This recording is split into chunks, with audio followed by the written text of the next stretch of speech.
Saya ke Bang Habib ini untuk menetralkan semangatnya Bang. Jangan-jangan beliau ini apa? Karena kecewa ya, pernah dimutasi berkali-kali sehingga menjadi api yang tidak terpadamkan malam hari ini. Bagaimana Bang Habib melihat isu berkaitan dengan mutasi sehingga Pak Wabub juga ikut angkat bicara berkaitan dengan persoalan ini? Assalamualaikum warahmatullahi wabarakatuh. Assalamualaikum. Terima kasih kepada FMI TV yang secara intens memberikan ruang-ruang diskursus publik, pembelajaran ke publik. Kita dihadirkan, kemudian kita bincang bersama tentang bagaimana proses-proses pembelajaran terhadap demokrasi. Yang hari ini ya kita diminta mengupas tentang kok telat. Wabub dan Bupati saling intrik kok telat. Saya lebih cenderung memulai dari timeline sebelumnya, mengingatkan kembali bahwa setelah menjelang berakhirnya pandemi COVID-19, publik dilegakan, mulai lega publik pada saat ada refleksi 3 tahun kepemimpinan kalau saya tidak salah. Pada saat itu Bupati dan Wakil Bupati duduk manis mesra dan membicarakan pembagian bidang-bidang. Pembagian bidang ini akan dikerjakan nanti oleh Bupati, oleh Wakil Bupati, kemudian ada bidang tertentu yang dikerjakan oleh Bupati. Tentu pada saat itu di jejak digital juga sudah terpantau secara jelas. Itu yang pertama timelinenya. Itu Tapi bukan timeline atau janji politik sebenarnya yang kita baca antara pemimpin daerah ini. ya, Saya antara janji politik atau kemudian itu memang timeline yang harus dipekerjakan. saya akan mulai masuk ke areal sana. Oh ya baik lanjut. Saya akan mulai masuk ke areal sana. Kan pemanasan masih itu. Oh, iya, iya. Kemudian pada belum sampai pertengahan, publik kemudian dikejutkan ada suatu peristiwa. Belum selesai, publik mengulik tentang 6 misi yang tertera menjadi uraian visi 3 visi hebat, adil, sejahtera, dan aman. Dengan 6 misi itu justru ada gimmick-gimmick politik. Gimmick-gimmick politik, baik yang dilakukan, intrik-intrik yang dilakukan di ruang publik. Padahal ruangan Bupati dan Wakil Bupati sangat berdekatan. Kalaupun misalnya diklaim reimbursement pertemuannya, susah juga panitia akan merembes karena jaraknya berdekatan. Iya, iya. Nggak perlu jauh dan nggak membutuhkan transportasi yang bagus. Dan tiap hari masuk kantor dan berupacara bersama, kemudian dengan protap yang tadi disampaikan oleh Pak Wakil Dewan yang tadi. Semua bekerja sesuai dengan tupoksinya. Tapi ada satu peristiwa pada saat publik mulai membocorkan soal ada beberapa kawan-kawan WAG yang menyatakan ya ini suatu suatu peristiwa penganggaran. Yang harus dilihat adalah birokrasi itu sebagai alat negara untuk mensukseskan politisi masyarakat sipil yang memimpin suatu kedaerahan. Ini yang harus yang dipisahkan. Ada suatu peristiwa pada saat itu Dinas Kebudayaan, Pendidikan dan Kebudayaan menyampaikan membuat program kolaborasi dengan salah satu badan yang badan keolahragaan. Dan kemudian ini menggelinding sampai ke areal mutasi dan dia didorong ke areal politik. Apa yang yang tertinggal pada konteks menegangnya soal adanya gimmick politik baik bupati maupun wakil bupati. Pertama adalah publik luput akhirnya ada DBH-CHT yang 60 miliar yang belum selesai didistribusikan. Kemudian ada persoalan air bersih yang memang terus didengungkan yang belum diselesaikan, yang masuk di uraian misi kalau saya tidak salah. Kemudian ada proses lotim berkembang yang disertai dengan PMK sekitar 1444 di bulan Mei. Yang belum sampai hari ini belum ada tindakan intervensi dari pemerintah daerah terhadap PMK. Jika misalkan kita melihat Lombok Tengah sudah mulai waspada. Kemudian Bima Dompu itu sudah mulai mengeluarkan regulasi tentang pembatasan ayam fresh, pembatasan sapi jenis sapi yang tertentu untuk masuk ke wilayahnya, termasuk pengetatan regulasi yang di Pemprov. Justru kita kok aneh. 1444 ini kita anggap bukan suatu tragedi. Malah yang ada beberapa ramperda aneh yang didorong. Suksesi terhadap visi misi masih belum terlihat. Justru yang muncul adalah gimmick politik tentang bupati mengkritisi wakil bupati soal soal badan yang ditangani oleh wakil bupati. Kemudian wakil bupati berbalas pantun dengan misalkan bicara tentang mutasi, belum lagi ketua tim ses lagi ngomong di publik tentang adanya dorongan eksternal atau apa. Kemudian ada kampung Inggris langsung penunjukan nama. Saya katakan ketika berbicara politik, politik masih jauh. Masih ada waktu Sukiman Rumaksi, bupati wakil bupati menyelenggarakan visi misinya. Walaupun maksud saya ini yang harus kita ingat, soft landing itu menjadi suatu keharusan bagi kita semua pihak. Jangan sampai maksud saya gara-gara intrik gimmick politik justru melupakan ada peristiwa soft landing.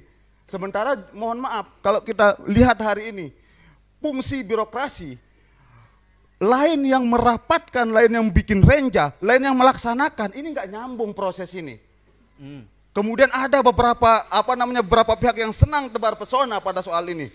Ada juga yang berbicara tentang ketika kelompok tengah sudah mulai mengintrik, menyeleksi suatu peristiwa-peristiwa baik itu penganggaran politik di Lombok Timur dianggap cari panggung. Nah, ini juga berat ini. Ya.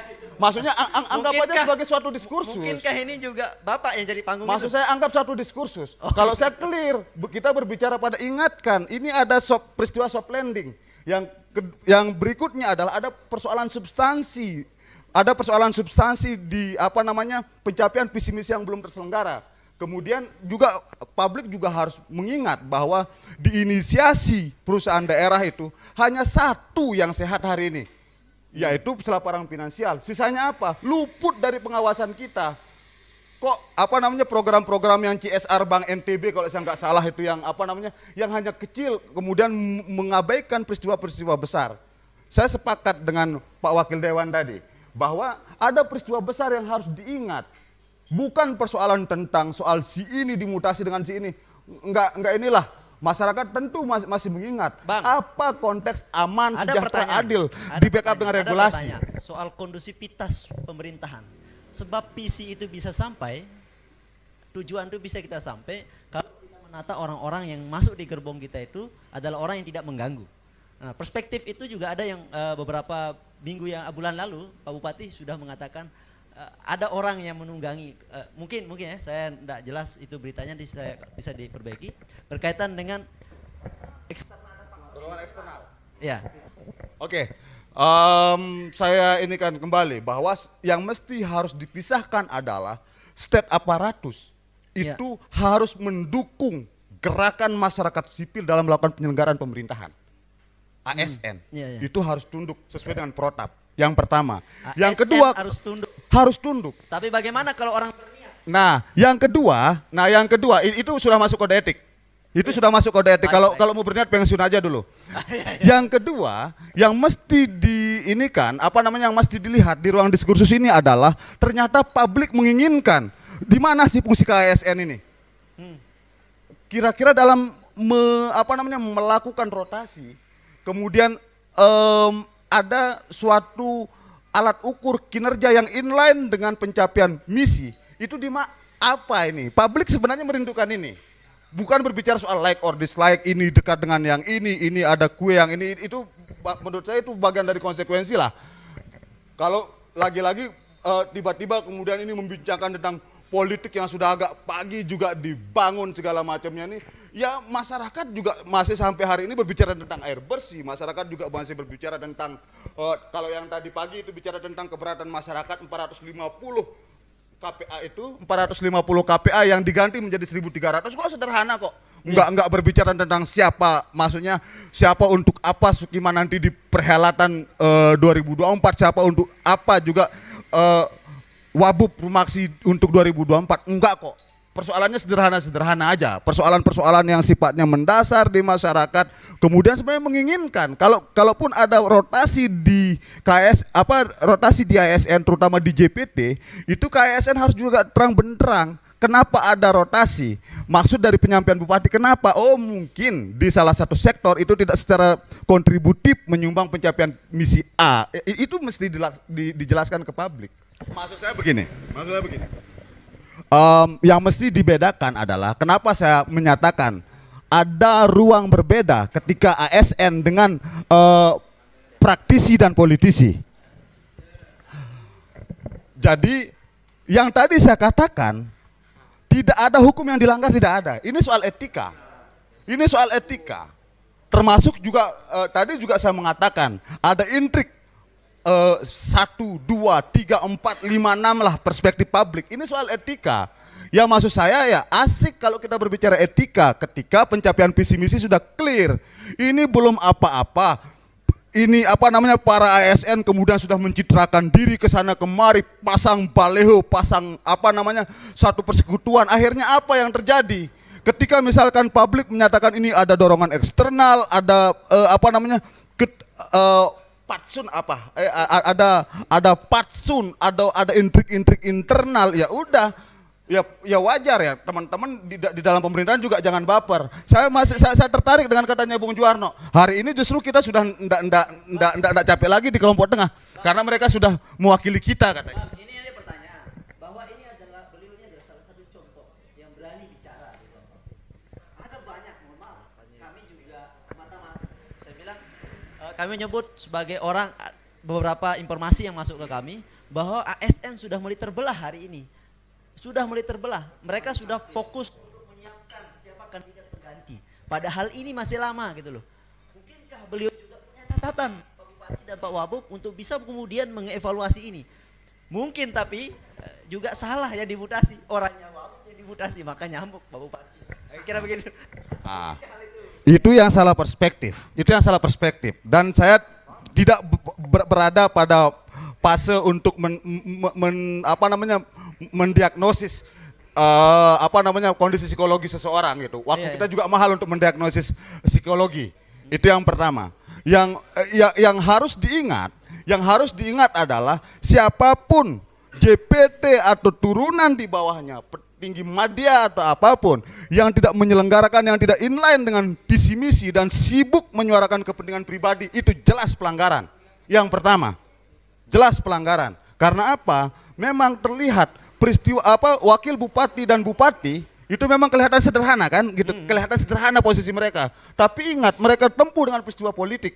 Dan kenapa mereka terpilih? Karena visi misi yang berterima. Di samping juga dengan tahapan-tahapan lanjutan. Nah, apa fungsi ASN? Bukan fungsi mencoret-coret kepentingan subjektifnya, tapi mengakselerasi dan menyelenggarakan soal pemenuhan apa yang tertuang di visi misi.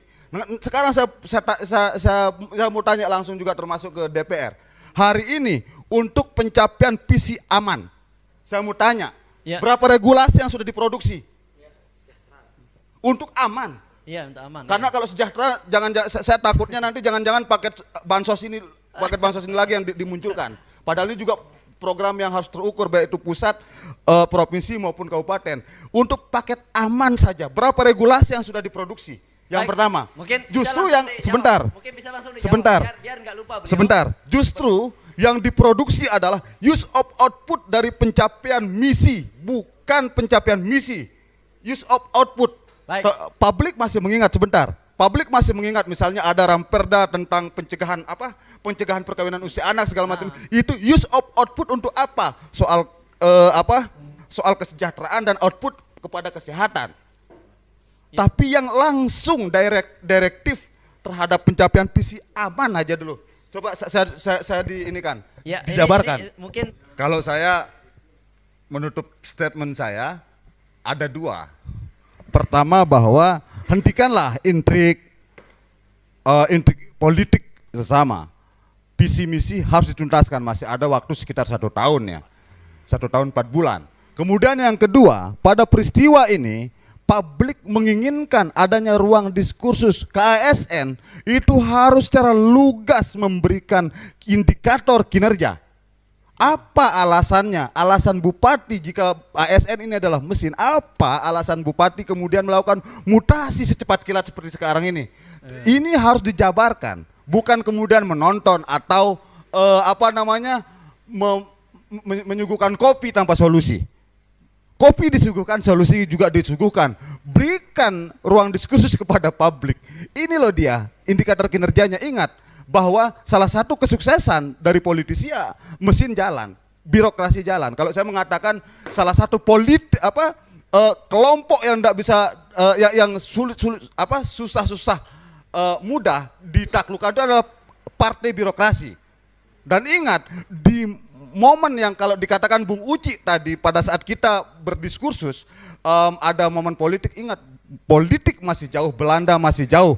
Tapi satu catatan, ketika misalkan ruang kayak tadi disampaikan oleh Bung Eko, ruang pengusaha Anda abaikan, ruang ASN juga Anda abaikan, maka kedua elemen ini siap-siap akan menghukum Anda. Maka gunakan mesin ini, jalankan mesin ini dengan baik untuk pencapaian visi misi itu saja. Terima kasih. Terima kasih.